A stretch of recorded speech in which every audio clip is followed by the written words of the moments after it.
नमस्कार दोस्तों।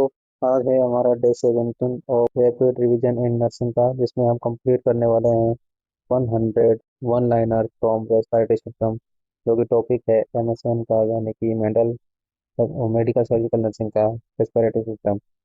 100 one liners. अगर आपने हमारा चैनल सब्सक्राइब नहीं किया है तो अभी तक, तो आप हमारा चैनल सब्सक्राइब कर लीजिए और आने वाली वीडियोज़ के लिए बेल आइकन दबाकर नोटिफिकेशन प्राप्त कर सकते हैं। Thank you. Respiratory system wise one liners for nursing exam and practice. तो फर्स्ट पॉइंट है, respiratory system is responsible for gas exchange O2 in CO2 out, यानी कि रेस्पिरेटरी सिस्टम के थ्रू ही हम गैस एक्सचेंज होती है और ऑक्सीजन अंदर आती है शरीर के और CO2 बाहर जाती है। नेक्स्ट है, major organ nose, pharynx, larynx, trachea, bronchi, lungs and alveoli होते हैं, यानी कि ये रेस्पिरेटरी सिस्टम के मेन ऑर्गन होते हैं। नेक्स्ट है alveoli. Alveoli are the functional unit of lung for gas exchange, यानी कि जो एल्विलाई होती है वो फंक्शनल यूनिट होती है जहाँ की गैस एक्सचेंज होता है। नेक्स्ट है, surfactant reduce surface tension in alveoli and prevent collapse. तो सर्फेक्टेंट होता है वो सरफेस टेंशन कम करता है एल्विलाई के अंदर, और जिससे कि जो प्रिवेंट करता है किसको, कोलेप्स को होने से। नेक्स्ट है pleura. Pleura is A double layered membrane around lungs, यानी कि जो प्लूरा होती है वो लंग्स के डबल लेयर होती है ये प्लूरा, और एक मेम्ब्रेन होती है जो लंग्स के चारों तरफ, मतलब कि ये लंग्स के चारों तरफ रहती है, उसे प्लूरा कहते हैं। इसमें दो यानी कि पहला होता है पेराइटल, दूसरा होता है विसरल, यानी कि एक मेम्ब्रेन का नाम है पेराइटल, दूसरा का नाम है विसरल। नेक्स्ट है इंस्पिरेशन। इंस्पिरेशन क्या होता है, डायफ्राम कॉन्ट्रैक्ट करता है और थोरेटिक कैविटी एक्सपेंड करती है, तब इंस्पिरेशन होता है। नेक्स्ट एक्सप्रेशन, यानी कि ये होता है सांस अंदर लेना और ये होता है सांस बाहर छोड़ना। इंस्पिरेशन में डायफ्राम कॉन्ट्रैक्ट करता है और थोरेसिक कैविटी एक्सपेंड करती है, और जब डायफ्राम रिलैक्स होता है तब एयर बाहर की तरफ फैलाती है, तो एक्सपिरेशन हो जाता है। नेक्स्ट है नॉर्मल रेस्पिरेटरी रेट कितनी होती है एडल्ट में। एडल्ट में होती है 12 से 20 ब्रीथ पर मिनट। टाइडल वॉल्यूम कितना होता है, एयर इनहेल होती है, एक्सहेल होती है इन वन नॉर्मल ब्रीथ, यानी कि एक बार सांस अंदर लिया एक बार बाहर छोड़, तो ये हो गया टाइडल वॉल्यूम, और इसका होता है 500 ml टोटल। नेक्स्ट है डेड स्पेस। डेड स्पेस क्या होता है, air not involve in gas exchange, यानी कि वो एयर जो कि गैस एक्सचेंज में इन्वॉल्व नहीं हो रही है, वो होती है डेड स्पेस, ये होती है 150 ml। नेक्स्ट क्या है, हाइपोक्सिया। हाइपोक्सिया क्या होती है, लो ऑक्सीजन इन टिश्यू। टिश्यू के अंदर अगर ऑक्सीजन की कमी हो जाती है तो उसे हाइपोक्सिया कहते हैं। नेक्स्ट है हाइपोक्सेमिया। हाइपोक्सेमिया क्या होता है, लो ऑक्सीजन इन ब्लड, यानी कि ब्लड के अंदर अगर ऑक्सीजन की कमी हो गई, हाइपोक्सेमिया होता है। नेक्स्ट है नेक्स्ट है साइनोसिस। साइनोसिस किसे कहते हैं, bluish discolouration due to low oxygen saturation, यानी कि अब जो सेल्स हैं हमारी, उनके अंदर ऑक्सीजन का लेवल बहुत कम हो गया है, उसकी वजह से ब्लूइश डिस्कलरेशन हो जाएगा, यानी कि वहाँ पर नीला नीला हमें दिखाई देने लगेगा, तो उस कंडीशन को साइनोसिस कहते हैं। नेक्स्ट है काइनेस्ट्रोक्स ब्रीथिंग। काइनेस्ट्रोक ब्रीथिंग क्या होती है, ये ऐसी डीप ब्रीथिंग होती है, फास्ट होती है, देन स्लो, यानी कि ये कंडीशन में apnea, यानी कि कोई ब्रीथिंग नहीं होती। अगर ये कंटिन्यूस रहती है तो ब्रेन इंजरी भी हो सकती है, यानी कि पेशेंट गहरी गहरी सांसें ले रहा है तेज तेज, और फिर एकदम स्लो और एकदम सांस रुक जाएगी, ये कंडीशन होती है काइनेस्ट्रोक ब्रीथिंग। नेक्स्ट है स्मॉल ब्रीथिंग। स्मॉल ब्रीथिंग क्या होती है, ये डीप होती है, गहरी गहरी सांस लेता है। रैपिड ब्रीथिंग, यानी गहरी गहरी जल्दी जल्दी सांस लेता है, और ये मेटाबॉलिक एसिडोसिस में दिखाई देती है, कौन सी, स्मॉल ब्रीथिंग। नेक्स्ट है ऑर्थोपनिया। ऑर्थोपनिया क्या होता है, difficulty breathing when lying down, यदि यदि पेशेंट लेटा हुआ है उस टाइम अगर उसको सांस लेने में दिक्कत हो रही है तो उसे ऑर्थोपनिया कहते हैं, और ये कब दिखाई देता है, क्रोनिक हार्ट फेलियर में ये कंडीशन दिखाई देती है, ऑर्थोपनिया। नेक्स्ट है डिस्पनिया। डिस्पनिया क्या होती है, डिफिकल्टी ब्रीथिंग और शॉर्टनेस ऑफ ब्रीथ, यानी कि सांस लेने में दिक्कत होती है, और शॉर्टनेस यानी कि सांस नहीं हो रहा, तो छोटे छोटे सांस लेता है, तो उसको कंडीशन कहते हैं डिस्पनिया। टेकिपनिया। टेकिपनिया क्या होती है, rapid breathing more than 20 minute, यानी कि 1 मिनट में 20 से ज़्यादा बार अगर कोई ब्रीथ कर, मतलब सांस ले रहा है 1 मिनट में, तो टेकिपनिया कहते हैं। तो ब्रेडिपनिया किसे कहते हैं, यानी कि स्लो ब्रीथिंग, अगर 12 ब्रीथ से 1 मिनट में कम ले रहा है तो उसे ब्रेडिपनिया कहते हैं। नेक्स्ट है एपनिया। एपनिया बोलते हैं किसको, टेम्परेरी सिजेशन ऑफ ब्रीथिंग, यानी कि ब्रीथिंग में टेम्परेरी अगर रुकावट आ जाती है, यानी कि कोई भी व्यक्ति टेम्परेरी अगर सांस लेना भूल जाता है या कुछ को सांस नहीं आती, तो उस कंडीशन को एपनिया कहते हैं। नेक्स्ट है SpO2। SpO2 क्या होता है, SpO2 होता है ऑक्सीजन सेचुरेशन, ऑक्सीजन सैचुरेशन को एसपीओ2 कहते हैं, और ये इसकी नॉर्मल वैल्यू होती है 95 से 100% के बीच में ये होना चाहिए। पल्स ऑक्सीमीटर क्या होता है? पल्स ऑक्सीमीटर मेजर करता है एसपीओ2, यानी कि एसपीओ2 नापने के लिए पल्स ऑक्सीमीटर का यूज किया जाता है। नेक्स्ट है एपीजी। एपीजी यानी कि आर्टीरियल ब्लड गैस। ये क्या टेस्ट करती है? ये टेस्ट करती है किसको? मेजर करती है पीएच को, ब्लड पीएच को, पीएचसीओ2, पीएओ2, पीएचसीओ2 और बाइकार्बोनेट को एपीजी में हम चेक करते हैं। नेक्स्ट है नॉर्मल एपीजी की वैल्यू क्या क्या होती है? पीएच की वैल्यू होती है 7.35 से 7.45। पीएओ2 होता है 80 to 100 mmHg। पीएचसीओ2 होता है 35 से 45 mmHg। और एचसीओ3 होता है 22 से 26 मिलीकुलेंट पर लीटर। नेक्स्ट है oxygen therapy. Oxygen therapy indicate करता है किसको? वैन जब एसपीओ2 90% से नीचे आ जाए तो हमें उस पेशेंट को ऑक्सीजन थेरेपी स्टार्ट कर देनी चाहिए, यानी कि उसको ऑक्सीजन लगा देना चाहिए। नेक्स्ट है नेजल कैनुला। नेजल कैनुला क्या होता है? ये डिलीवर करता है लो फ्लो यानी कि लो फ्लो ऑक्सीजन डिलीवर करने के लिए नेजल कैनुला का यूज़ करते हैं। इसकी रेट होती है 1 से 6 लीटर पर मिनट।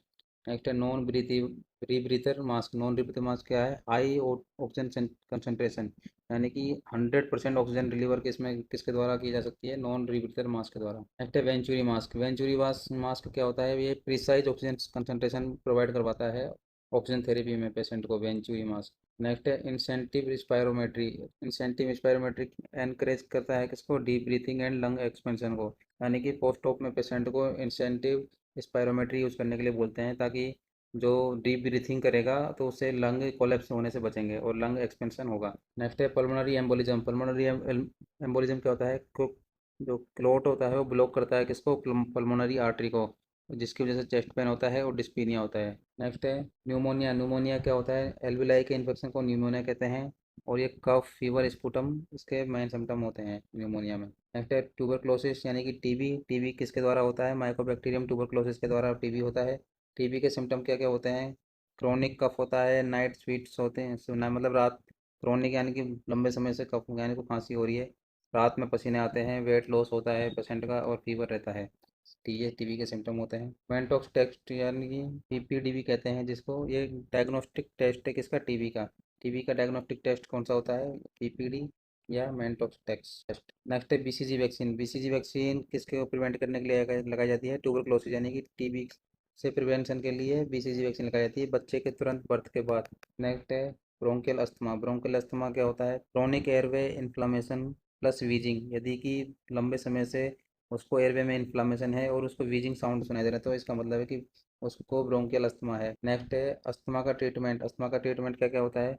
ब्रोंकोडायलेटर यानी कि साल्बुटामोल प्लस स्टेरॉइड, ये अस्थमा का ट्रीटमेंट होता है। ब्रोंकोडायलेटर यानी कि जो ब्रोंकल है, मतलब जो लंग्स, जो विंड मतलब कि हमारे सांस लेने के लिए जो पाइप होते हैं हमारे शरीर के अंदर, उनको डायलेट कर देता है ताकि सांस आराम से अंदर बाहर हो सके, उसके लिए, ताकि सांस अंदर बाहर हो सके आराम से, साल्बुटामोल एक ब्रोंकोडायलेटर होती है, प्लस साथ में स्टेरॉइड भी देते हैं इसके ट्रीटमेंट के लिए, अस्थमा के ट्रीटमेंट के लिए। नेक्स्ट है सीओपीडी। सीओपीडी क्या होता है? क्रोनिक ऑब्स्ट्रक्टिव पल्मोनरी डिजीज, यानी कि लंबे समय से उसको पल्मोनरी डिजीज है, ऑब्स्ट्रक्टिव यानी कि अस्थमा की प्रॉब्लम मान लो इसको, तो उसको सीओपीडी हो जाता है।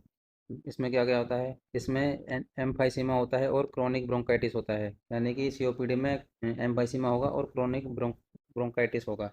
एम्फाइसीमा क्या होता है? एम्फाइसीमा में एल्वियुलर वॉल डिस्ट्रक्शन होता है, जिसके जो हम एयर लेते हैं वो ट्रैप हो जाती है एम्फाइसीमा में, एल्वियुलर वॉल डिस्ट्रक्शन, यानी कि जो एयर है वो बाहर नहीं निकल पाएगी। क्रोनिक ब्रोंकाइटिस क्या होता है? क्रोनिक ब्रोंकाइटिस में म्यूकस हाइपर सिक्रेशन होता है, यानी कि बहुत समय से उसको अगर ब्रोंकाइटिस है तो उसको म्यूकस का हाइपर सिक्रेशन, यानी कि बहुत ज़्यादा म्यूकस सिक्रेट तो करेगा, और प्रोडक्टिव कफ होगा, यानी कि खांसी आएगी तो बार बार उसको कफ निकलेगा, और ये मोर देन 3 मंथ से ज़्यादा हो सकता है। मतलब कि अगर 3 मंथ से ज़्यादा प्रोडक्टिव कफ है और म्यूकस हाइपर सिक्रेशन हो रहा है तो इसका मतलब क्रोनिक ब्रोंकाइटिस हो चुका है पेशेंट को। न्यूमोथोरेक्स। न्यूमोथोरेक्स का मतलब क्या होता है? एयर इन प्लूरल स्पेस, यानी कि प्लूरल लंग में आपके क्या हो गया है? एयर ट्रैप हो गई है और लंग कोलेप्स हो जाएंगे। नेक्स्ट है साइन ऑफ न्यूमोथोरेक्स क्या होता है? ट्रेकियल डेविएशन, यानी कि ट्रेकिया जो है वो एक साइड की तरफ चला जाएगा, चेस्ट पेन होगा, एब्सेंट ब्रीथ साउंड होंगी, यानी कि सांस की जो हम सांस लेते हैं, जो नॉर्मल सांस हमें सुनाई देती है वो नहीं सुनाई देगी, मतलब कि स्टेथोस्कोप से जो ब्रीथ साउंड सुनाई देती है वो नहीं सुनाई देगी।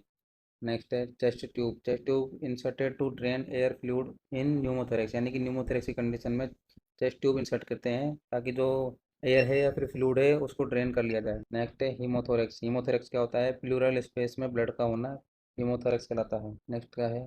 ब्रोंकोस्कोपी, ब्रोंकोस्कोपी क्या होता है?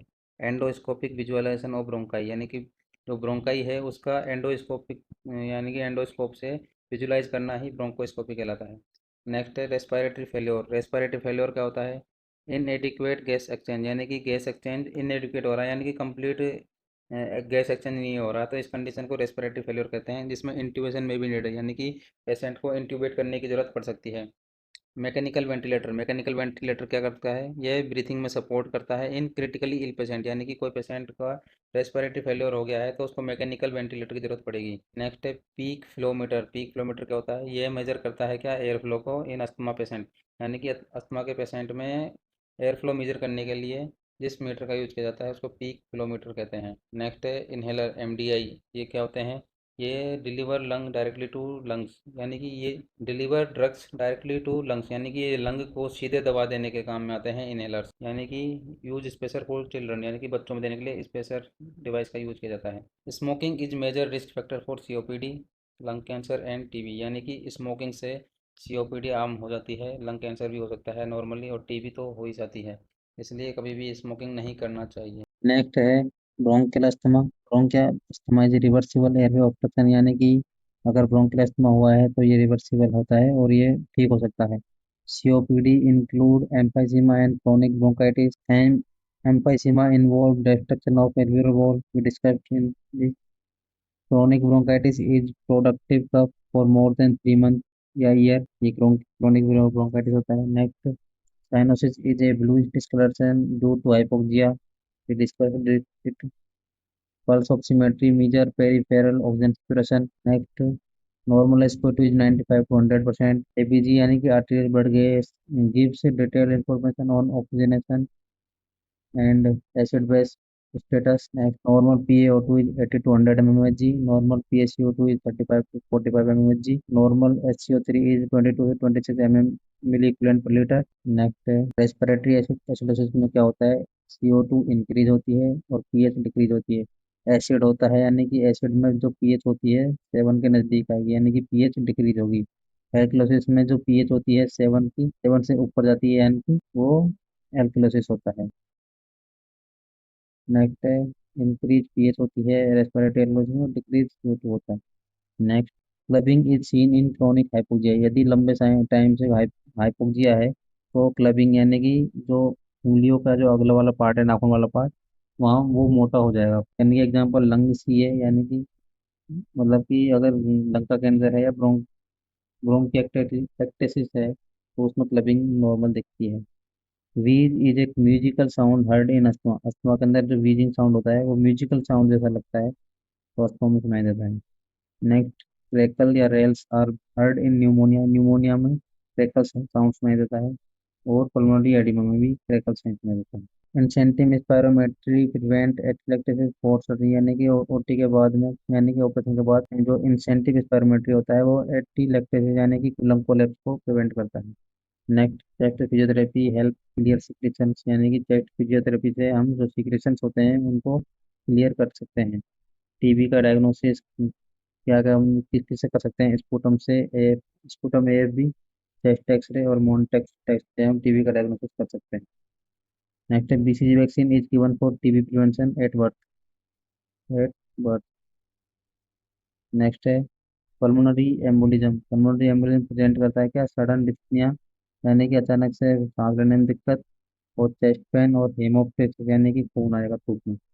नेक्स्ट है न्यूमोथोरेक्स। न्यूमोथोरेक्स प्लूरल स्पेस में क्या हो गया? एयर आ गई है और जिसकी वजह से ब्रीथ साउंड डिक्रीज हो गए हैं। Next, pleural effusion is fluid in pleural cavity, यानी कि जो प्लूरल कैविटी है उसके अंदर फ्लूइड आ गया है, जिसकी वजह से डलनेस, यानी कि परकशन, जो जो इन असेसमेंट का एक पार्ट है परकशन, उसमें डलनेस दिखाई देगी। ARDS is acute lung injury causing severe hypoxia, यानी कि सीवियर हाइपोक्सिया की वजह से लंग इंजरी होना है एकदम, ARDS कहलाता है। Upper respiratory disorder. RSV is a common cause of bronchiolitis in infant, यानी कि इन्फेंट के अंदर जो ब्रोंकियोलाइटिस होता है उसका कॉमन कॉज क्या होता है? RSV। Next, SARS-CoV-2। SARS-CoV-2 primarily affect the lower respiratory tract, यानी कि जो ये वायरस होता है वो प्राइमरली क्या अफेक्ट करता है? लोअर रेस्पिरेटरी ट्रैक्ट को अफेक्ट करेगा। Next, pneumonia is an infection of lung parenchyma, यानी कि न्यूमोनिया में लंग पेरेन्काइमा का इन्फेक्शन होता है। नेक्स्ट, लंग कैंसर में प्रेजेंट विद हेमोप्टिस, यानी कि जो लंग कैंसर होता है उसमें हेमोप्टिस यानी कि खून आएगा, मतलब थूक में खून प्रेजेंट होता है। वेट लॉस भी होता है, होर्सनेस भी होती है, यानी कि साउंड बहुत भारी है, मतलब आएगा उसमें। पर्सनेस लिप, यानी कि फर्स्ट लिप ब्रीथिंग क्या होती है, इम्प्रूव एक्सेलेशन इन सीओपीडी, यानी कि सीओपीडी के पेशेंट को फर्स्ट लिप ब्रीथिंग करने के लिए बोला जाता है ताकि उसका एक्सेलेशन इम्प्रूव हो। नेक्स्ट है डायफ्रामेटिक ब्रीथिंग। डायफ्रामेटिक ब्रीथिंग कैसे होती है, ये स्ट्रेंथ करती है रेस्पिरेटरी मसल्स को, यानी कि जो रेस्पिरेटरी मसल्स होती हैं उसकी स्ट्रेंथ बढ़ाने के लिए डायफ्रामेटिक ब्रीथिंग की जाती है। नेक्स्ट है पोस्चुरल ड्रेनेज, क्या होता है, पोस्चुरल ड्रेनेज असिस्ट करता है सिक्रीशन रिमूवल, यानी कि सिक्रीशन रिमूवल करने के लिए पोस्चुरल ड्रेनेज का यूज किया जाता है। नेक्स्ट है tracheostomy. Tracheostomy is a surgical opening in trachea for airway access, यानी कि ट्रेकियोस्टोमी अगर और अपर एयरवे यानी कि माउथ में कोई दिक्कत है, मतलब अगर ईटी ट्यूब नहीं लग रही है तो ट्रेकियोस्टोमी, यानी कि जो गले के अंदर ट्रेकिया होती है उसके अंदर ओपनिंग करके जो मतलब ट्रेकियोस्टोमी ट्यूब डाली जाती है उसको ट्रेकियोस्टोमी के द्वारा ही किया जाता है, यानी कि एयरवे के एक्सेस के लिए ट्रेकिया में इंसिजन लगा के ट्रेकियोस्टोमी ट्यूब डाली जाती है। सक्शनिंग हेल्प क्लियर सिक्रेशन इन ट्रेकियोस्टोमी पेशेंट, यानी कि सक्शनिंग बार बार करनी पड़ती है, अगर क्योंकि सिक्रेशन अगर इकट्ठा हो जाएंगे तो एयरवे ब्लॉक हो जाएगा जिसकी वजह से डेथ भी हो सकती है पेशेंट की। पीक फ्लोमीटर मॉनिटर करता है अस्थमा की सीवियरिटी को। Hypercapnia is increase CO2 level in blood, यानी कि हाइपर कैपनिया से जो CO2 लेवल होता है ब्लड के अंदर बहुत बढ़ जाएगा हाइपर कैपनिया से। Hypoxaemia is decrease O2 level in blood, यानी कि ब्लड के अंदर ऑक्सीजन की कमी हाइपोक्सीमिया कहलाती है। Natural cannula deliver low flow O2, 1 से 6 लीटर पर मिनट हो गया। Non rebreather mask deliver high oxygen concentration. Okay, venturi mask लगाओ। प्रिसाइज FiO2 डिलीवरी, यानी कि सबसे एक्यूरेट अगर ऑक्सीजन डिलीवरी करनी है तो वेंचुरी मास्क लगाओ। Smoking is a major risk factor for COPD and lung cancer. Okay, V/Q mismatch cause impaired gas exchange, यानी कि V/Q मिसमैच है तो इसका मतलब है कि इम्पेयर्ड गैस एक्सचेंज हो रहा है। Cystic fibrosis is an autosomal recessive disorder causing thick mucus, यानी कि अगर सिस्टिक फाइब्रोसिस होता है बच्चों में तो उसमें बहुत ज़्यादा थिक म्यूकस बनता है, और ये एक ऑटोसोमल रिसेसिव डिसऑर्डर डिसऑर्डर होता है। Pulmonary hypertension is increase pressure in pulmonary artery, यानी कि पल्मोनरी हाइपरटेंशन की वजह से पल्मोनरी आर्टरी में बहुत ज़्यादा प्रेशर इंक्रीज हो जाएगा। Sarcoidosis is a granulomatous disease affecting the lung, यानी कि लंग को जो ग्रेमुलर ग्लो ग्रेनुलोमेटस डिजीज है वो लंग को अफेक्ट करती है, यानी कि सार्कोइडोसिस सार्कोइडोसिस एक बीमारी है जो लंग को अफेक्ट करती है। Silicosis is a occupational lung disease in minor, यानी बच्चों में होती है, और सैंड ब्लास्टर्स माइनर्स, यानी कि माइन में काम करने वाले, और सैंड ब्लास्टर यानी कि मिट्टी में काम करने वालों में कॉमन होती है ये occupational lung disease silicosis. Next है ऑब्स्ट्रक्टिव स्लीप एपनिया, यानी कि सोते टाइम स्लीप मतलब सोते टाइम अगर एपनिया यानी कि सांस लेना ही भूल गया है, obstructive is repeated airway collapse during sleep. Chest x-ray help identify consolidation effusion and collapse. Chest x-ray है उसके द्वारा हम आइडेंटिफाई कर सकते हैं क्या, consolidation effusion and collapse lung का। Bronchoscopy used for airway visualisation biopsy and suction. Bronchoscopy airway visualisation के लिए, बायोप्सी के लिए और सक्शन के लिए यूज की जाती है। मैकेनिकल वेंटिलेशन क्या सपोर्ट करता है, ब्रीथिंग इन रेस्पिरेटरी फेलियर, यानी कि रेस्पिरेटरी फेलियर के पेशेंट के अंदर मैकेनिकल वेंटिलेशन का यूज किया जाता है। Intubation is a insertion of tube into the trachea for ventilation, यानी कि जो इंट्यूबेशन एक प्रोसीजर होता है जिसमें ईटी ट्यूब डाली जाती है पेशेंट को ट्रेकिया में वेंटिलेशन, यानी कि वो सांस आराम से ले पाए इसलिए, मतलब कि मशीन के थ्रू ही सांस ली जाती है वैसे तो। पल्मोनरी रिहेबिलिटेशन क्या होता है, pulmonary rehabilitation include exercise education and support for chronic lung disease, यानी कि जो क्रोनिक लंग डिजीज वाले पेशेंट होते हैं उनके अंदर एक्सरसाइज के लिए बोला जाता है, उनको एजुकेशन दी जाती है, support for chronic lung disease, ये पल्मोनरी रिहेबिलिटेशन के अंदर आता है। सब्सक्राइब करिए अगर हमें हमारा वीडियोज आपको पसंद आ रहे हैं तो।